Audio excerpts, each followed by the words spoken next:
Hello বন্ধুরা, এই যে আমি আজকে একটু পনির বানাবো, তাই পনির নিয়ে নিয়েছি।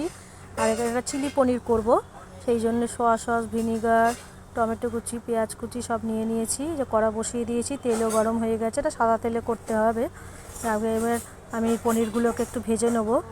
এটা হালকা ভাজবো না, আমি একটু কড়াই ভাজবো, যেহেতু কড়া ভাজা আমরা খাই, তাই জন্য এটা একটু কড়া লাল লাল করে এপিট ওপিট করে একটু লাল লাল করে ভেজে নেব।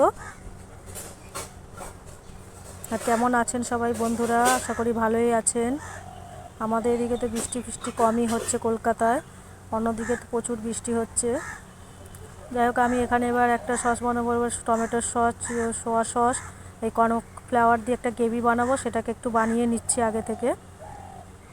ওদিকে হচ্ছে এগুলো ভাজা হচ্ছে, পনিরটা লাল লাল করে ভাজা হচ্ছে। আর এইগুলো আমি একটা গ্রেভি করার জন্য এটাকে বানিয়ে নিচ্ছি।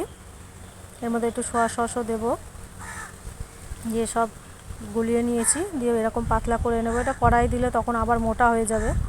এই এদিকে এগুলো লাল লাল করে আমার ভাজা হয়েই এসেছে, এবার এটা উঠিয়ে নেব। আমাদের একটু কড়া ভাজা খেতে ভালোবাসে, যার জন্য একটু কড়া করছি আর কি। এই যে আমার পনিরগুলো ভাজা হয়ে গেছে। এবার ওই তেলের মধ্যেই আমি আগে পেঁয়াজটা দিয়ে দেব, দিয়ে একটু নুন দিয়ে একটু ঢাকা দিয়ে দেবো, কারণ পেঁয়াজটা নরম হতে একটু সময় লাগবে। সেজন্য পেঁয়াজটা আগে দিয়ে এটাকে নুন দিয়ে হচ্ছে একটু নরম করে নেব। একটু ঢাকা দিয়ে দিলাম 2 মিনিটের জন্য। তারপর এটাকে এর মধ্যে এবার পেঁয়াজ, টমেটো কুচি এগুলো সব দিয়ে দেবো।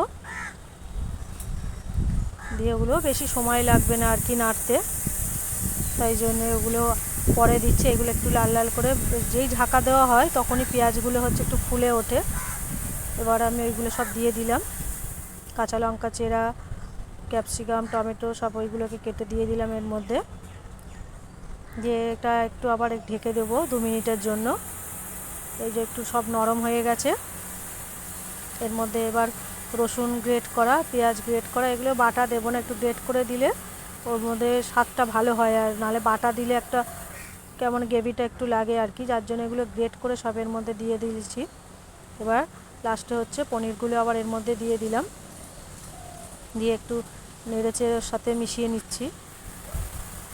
দিয়ে আবার একটু ঢাকা দিয়ে দিলাম, যাতে ওর পনিরের মধ্যে ওর মশলাগুলো একটু ঢুকে যায়। যে ক্যাপসিকামটা সেদ্ধই হয়ে গেছে আমার। এবার আমি যে সস করা আছে সেইটা গ্রেভি করার জন্য সেটা এর মধ্যে ঢেলে দিচ্ছি, দিয়েছি। আবার একটু জল দিতে হবে, নাহলে একদম জমে যাবে। এই যে একটু জল দিয়ে এটা ঘন ঘন হয়ে গেছে। এবার উপর থেকে একটু গোলমরিচের গুঁড়ো ছড়িয়ে দেবো, একটু সামান্য মিষ্টি ছড়িয়ে দেবো, দিয়ে এটা নামিয়ে নেব। এই যে আমার চিলি পনির রেডি হয়ে গেছে।